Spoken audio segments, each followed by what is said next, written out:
2024년 10월 전 세계가 경악했습니다. 스페이스X가 하늘에서 떨어지는 거대한 로켓을 발사대의 거대한 젓가락팔로 낚아챈 거죠.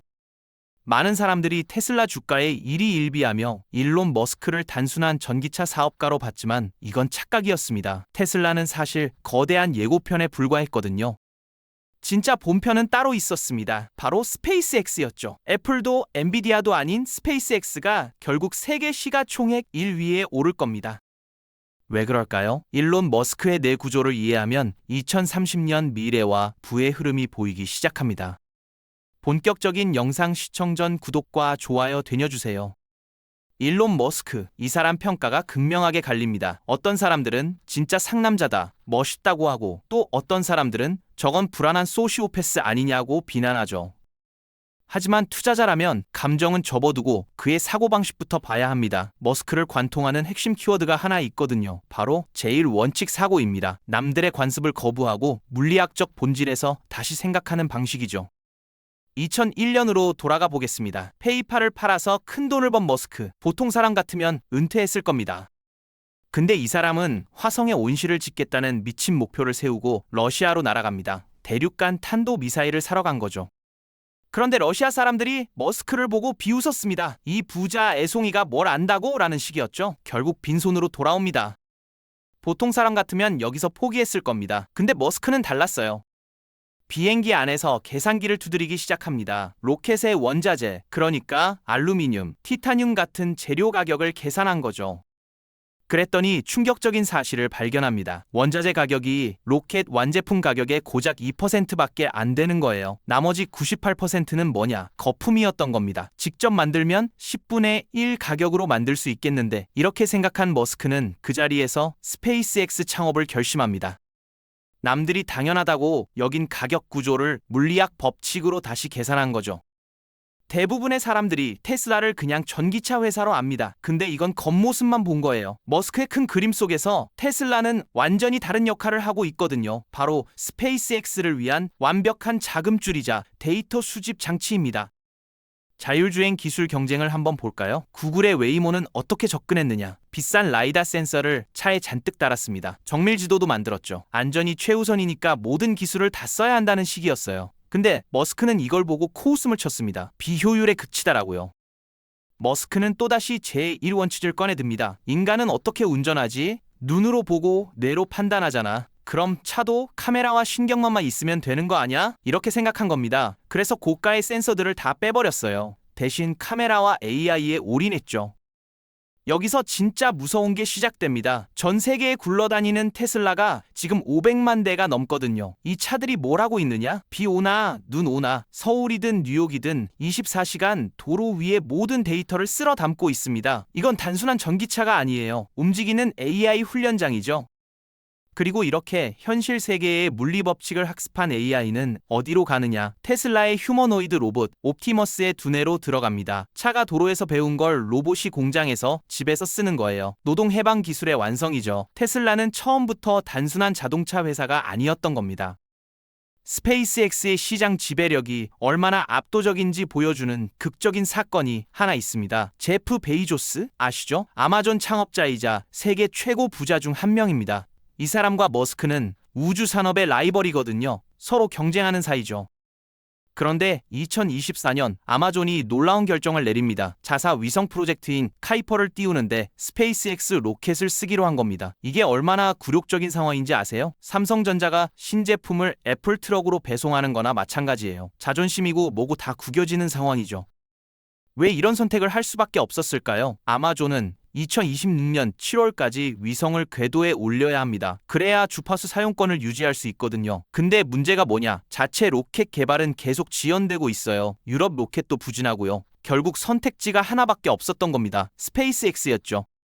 더 참담한 건 숫자입니다. 스페이스X가 우주에 띄운 위성이 8,000개가 넘을 때 아마존은 100개도 채우지 못했어요. 이건 경쟁이 아닙니다. 학살 수준의 격차죠. 베이조스 입장에서는 이를 갈았을 겁니다. 근데 자존심 세우다가 주주들한테 소송당하면 어쩌겠어요? 결국 머스크의 로켓을 빌려 탈 수밖에 없었던 거죠. 적한테 무릎 꿇은 셈입니다. 이게 바로 스페이스X의 현재 위치예요. 베이조스가 왜 그렇게까지 굴욕을 감수했을까요? 답은 간단합니다. 가격이에요. 스페이스X의 가장 무서운 무기가 바로 이 가격 경쟁력이거든요.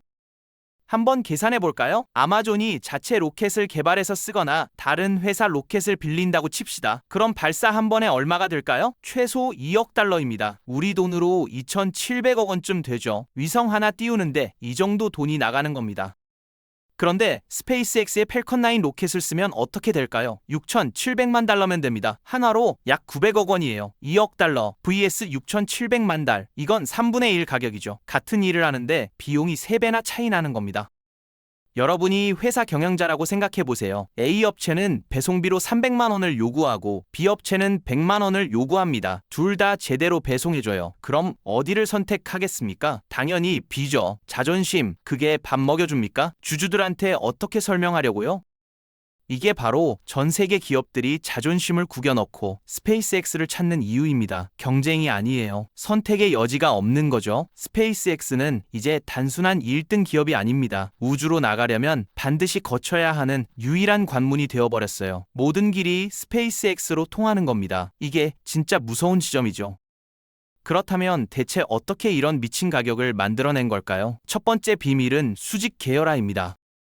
기존 항공우주 기업들 한번 볼까요? 보잉, 로키드 마틴 같은 거대 기업들이요. 이 회사들은 로켓 만들 때 어떻게 할까요? 엔진은 A 업체한테 맡기고 연료통은 B 업체, 전자부품은 C 업체, 이런 식으로 수십 개 하청 업체 쪽에서 발주를 냅니다. 전형적인 분업 구조죠. 얼핏 보면 효율적일 것 같죠? 근데 현실은 정반대예요. 로켓 테스트 중에 문제가 생겼다고 칩시다. 엔진에 문제가 있어서 수정이 필요해요. 그럼 어떻게 될까요? 먼저 하청 업체한테 연락합니다. 그 업체에서 설계 다시 검토하고 승인 받고 부품 만들고 테스트하고 이 과정만 몇 년이 걸립니다. 게다가 각 업체마다 마진을 붙이잖아요. 부품 하나가 손바뀜 할 때마다 가격이 붙는 거예요. 결국 비용은 천문학적으로 올라갑니다. 스페이스X는 정반대로 갔어요. 로켓 부품의 80% 이상을 자기네 공장에서 직접 만듭니다. 엔진도 자기가 만들고 연료 탱크도 자기가 만들고 날개도 자기가 만들어요. 문제가 생기면 어떻게 될까요? 옆 부서 엔지니어 불러서 바로 수정합니다. 몇 년이 아니라 며칠, 심지어 몇 시간 만에 해결되는 거죠. 중간 마진도 사라집니다. 하청업체 거칠 필요가 없으니까요. 개발 속도는 폭발적으로 빨라지고 비용은 뚝 떨어지고, 이게 스페이스X 초격차의 첫 번째 비결입니다. 두 번째 비밀은 더 충격적입니다. 바로 로켓 재사용이에요. 한번 생각해보세요. 인류는 지금까지 뭘 해왔을까요? 수천억 원짜리 로켓을 만듭니다. 한번 쏘아 올립니다. 그리고 바다에 버려요. 이게 당연한 거였어요. 누구도 이상하게 생각 안 했죠. 근데 머스크가 이걸 보고 뭐라고 했느냐? 비행기 한번 타고 폐기하는 거랑 똑같은 질 아니냐고 했습니다. 맞는 말이에요. 747 비행기가 100억 원 정도 하거든요. 서울에서 뉴욕 갔다고 그 비행기를 태평양에 버린다? 말도 안 되죠. 근데 로켓은 왜 그래야 했을까요? 그냥 아무도 다른 방법을 생각 안 한 겁니다. 2015년 스페이스X가 처음으로 로켓을 다시 착륙시키는데 성공합니다. 사람들이 기적이라고 했어요. 근데 지금은 어떻습니까? 2025년 현재 로켓 하나를 30번 넘게 재사용하는 게 일상이 되었어요. 30번이요. 비유를 하나 들어볼게요. 택시 회사가 2개 있습니다. A 회사는 택시로 손님 1명 태우고 차를 폐차합니다. B 회사는 같은 택시로 30명을 태워요. 누가 이기겠습니까? 승부는 이미 결정났죠. 이 재사용 기술 덕분에 스페이스X는 2024년 한 해에만 130번 넘게 로켓을 쏘아 올렸습니다. 이틀에 한 번꼴이에요. 다른 나라들은 1년에 몇 번 쏘기도 벅차거든요. 이게 바로 누구도 넘볼 수 없는 해자입니다. 다른 기업이나 국가들이 따라오려면 최소 10년은 걸릴 겁니다. 로켓 기술이 아무리 대단해도 결국 중요한 건 돈이잖아요. 스페이스X는 어떻게 돈을 벌까요? 바로 스타링크입니다. 우주 인터넷 서비스죠. 이게 진짜 황금알을 낳는 거위에요. 기존 위성 인터넷이 왜 안 좋았는지 아세요? 정지궤도 위성은 지구에서 36,000km 떨어진 곳에 있어요. 너무 멀죠? 신호가 왔다 갔다 하는 데만 0.5초가 걸립니다. 화상 회의하면 말이 한참 늦게 들려요. 게임? 아예 불가능하죠. 그래서 아무도 안 썼던 겁니다. 머스크는 또 다르게 생각했어요. 왜 위성을 그렇게 높이 올려? 낮게 띄우면 되잖아. 스타링크 위성들은 550km 고도에 떠 있습니다. 기존 위성보다 65분의 1 가까이 가까운 거예요. 지연 시간이 20ms 수준으로 뚝 떨어집니다. 서울에서 부산 광케이블 수준이에요. 이게 얼마나 혁명적이냐면요. 태평양 한가운데 크루즈 타고 가면서 넷플릭스 4K로 봅니다. 아프리카 오지 마을에서 줌 회의합니다. 비행기 안에서 고사양 게임도 돌아가요. 지구 어디서든 인터넷이 터지는 거죠. 2025년 현재 가입자가 800만 명을 넘었어요. 예상 매출이 얼마냐? 150억 달러, 우리 돈 20조 원입니다. 스페이스X 전체 매출의 절반 이상이 여기서 나와요. 매달 조 단위 현금이 쏟아지는 겁니다. 이 돈으로 뭘 할까요? 화성 가는 로켓을 만들죠. 스타링크는 단순한 인터넷 사업이 아닙니다. 화성 개척의 자금줄이에요. 그런데 여기서 질문이 하나 생깁니다. 머스크는 이미 세계 최고 부자 아닙니까? 돈은 평생 써도 남아요. 그런데 왜 발사장에서 쪽잠 자면서까지 일할까요? 이유가 뭘까요?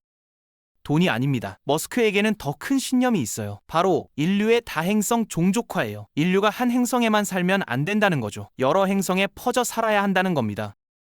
머스크는 인구 감소를 인류 최대의 위협으로 봅니다. 아이들이 안 태어나면 인류 문명이 무너진다고 계속 경고해요. 동시에 그는 인간의 의식, 그러니까 우리의 생각하는 능력 자체를 우주로 확장해야 한다고 믿습니다.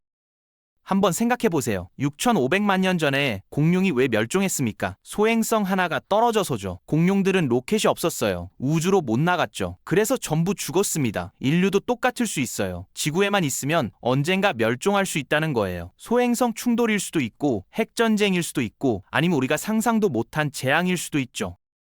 그래서 머스크는 화성을 일종의 보험이라고 생각합니다. 지구에 뭔가 문제가 생겨도 화성에 인류가 살고 있으면 우리 종은 살아남는 거죠. 좀 종교적으로 들릴 수도 있어요. 근데 머스크는 이걸 매우 진지한 생존 문제로 접근하고 있습니다. 의식의 불꽃을 지켜야 한다. 머스크가 자주 하는 말이에요. 우리 인류가 생각하고 느끼고 창조하는 이 능력 말이죠. 이걸 한 행성에만 가둬두면 안 된다는 겁니다. 우주로 퍼뜨려야 해요. 이게 머스크의 궁극적인 철학입니다. 그렇다면 화성에는 대체 어떻게 갈까요? 핵심 도구가 있습니다. 바로 스타쉽이에요. 역사상 가장 거대하고 강력한 로켓이죠. 얼마나 큰지 한번 볼까요? 높이가 121m입니다. 아파트 40층 높이에요. 한 번에 실을 수 있는 화물이 150톤이고요. 기존 로켓들은 기껏해야 10에서 20톤 실었거든요. 비교가 안 되는 겁니다. 그리고 이 괴물 같은 로켓을 어떻게 회수하느냐? 2024년 10월에 전 세계가 본 그 장면이죠. 발사대의 거대한 젓가락 팔로 하늘에서 떨어지는 로켓을 낚아챕니다. 이게 왜 중요하냐면요. 재사용할 수 있다는 거예요. 기존 로켓보다 10배 이상 저렴하고 10배 이상 강력하고 계속 재사용 가능합니다. 이 세 가지가 합쳐지면 뭐가 될까요? 화성 가는 게 현실이 되는 겁니다. 머스크의 구체적인 계획을 볼까요? 2026년 무인 우주선 5대를 먼저 화성에 보냅니다. 사람 없이 화물만 실어서 보내는 거죠. 착륙이 제대로 되는지, 물을 찾을 수 있는지, 연료를 만들 수 있는지 테스트합니다. 성공하면 2년 뒤인 2028년에 사람을 태워보내요. 최종 목표는 뭘까요? 2050년까지 100만 명을 화성에 이주시키는 겁니다. 단순히 사람만 보내는 게 아니에요. 자급자족 가능한 도시를 건설하겠다는 거죠. 화성에서 식량 키우고 물 만들고 에너지 생산하고 아이 낳고 키우는 완전한 문명을 만드는 겁니다. 과거를 돌아보면 재미있어요. 10년 전만 해도 사람들이 머스크를 비웃었거든요. 전기차가 될 리 없어. 로켓 재사용은 불가능해. 근데 지금은 어떻습니까? NASA조차 스페이스X 없이는 우주 비행사를 보내지 못합니다. 역사는 반복되고 있어요. 머스크가 보는 미래는 더 극단적입니다. AI와 로봇 기술이 완성되면 뭐가 바뀔까요? 인간이 노동에서 완전히 해방된다는 거예요. 일을 안 해도 되는 세상이죠. 그럼 경제 구조는 어떻게 될까요? 머스크는 에너지가 새로운 화폐가 된다고 말합니다. 태양광으로 에너지 만들고 그 에너지로 모든 걸 돌리는 세상 말이에요. 물론 리스크도 있습니다. 첫째, 힘앤 리스크죠. 스페이스X는 너무 머스크 개인에게 의존하고 있어요. 그에게 무슨 일이 생기면 어떻게 될까요? 둘째, 지정학적 규제 문제가 있습니다. 로켓은 군사 무기로도 쓸 수 있거든요. 각국 정부가 견제에 나설 수 있어요. 셋째, 중국 같은 경쟁자들이 맹렬히 추격하고 있습니다. 하지만 냉정하게 보면 어떻습니까? 현재 스페이스X를 대체할 수 있는 기업이 있나요? 없어요. 17세기 동인도 회사를 떠올려 보세요. 유럽에서 아시아로 가는 모든 무역선이 그 회사를 거쳐야 했죠. 길목을 독점하고 통행료를 받았어요. 스페이스X가 지금 똑같은 위치에 있습니다. 우주로 가는 유일한 관문이에요. 그렇다면 투자는 어떻게 해야 할까요? 스페이스X는 2026년 중후반에 상장할 것으로 예상됩니다. 기업 가치가 얼마나 될까요? 약 2,200조 원으로 추정돼요. 역사상 가장 거대한 IPO가 될 겁니다. 투자 방법은 세 가지예요. 첫째, 테슬라 주식을 장기 보유하는 겁니다. 테슬라 주주들한테 스페이스X 주식 우선 매수권을 줄 가능성이 있거든요. 둘째, 간접 펀드에 투자하는 방법이 있어요. 셋째, 지금부터 자금을 모아서 상장 때를 기다리는 겁니다. 어느 쪽을 선택하든 기회는 다가오고 있습니다. 투자란 뭘까요? 단순히 숫자 게임이 아닙니다. 기업이 그리는 꿈과 비전에 베팅하는 거예요. 한 테슬라 주주가 이런 말을 했습니다. 머스크가 화성 이주와 노동 해방이라는 내 꿈을 대신 이뤄주고 있어요. 그래서 스페이스X 주식을 살 겁니다.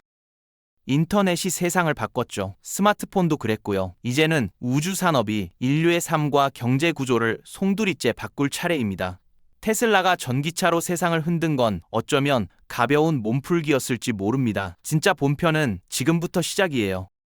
다가올 우주 대항해 시대에 여러분은 어떤 선택을 하시겠습니까? 그냥 TV 보듯 지켜볼 건가요? 아니면 거대한 역사의 주주가 되어 미래를 선점할 건가요? 선택은 여러분의 몫입니다.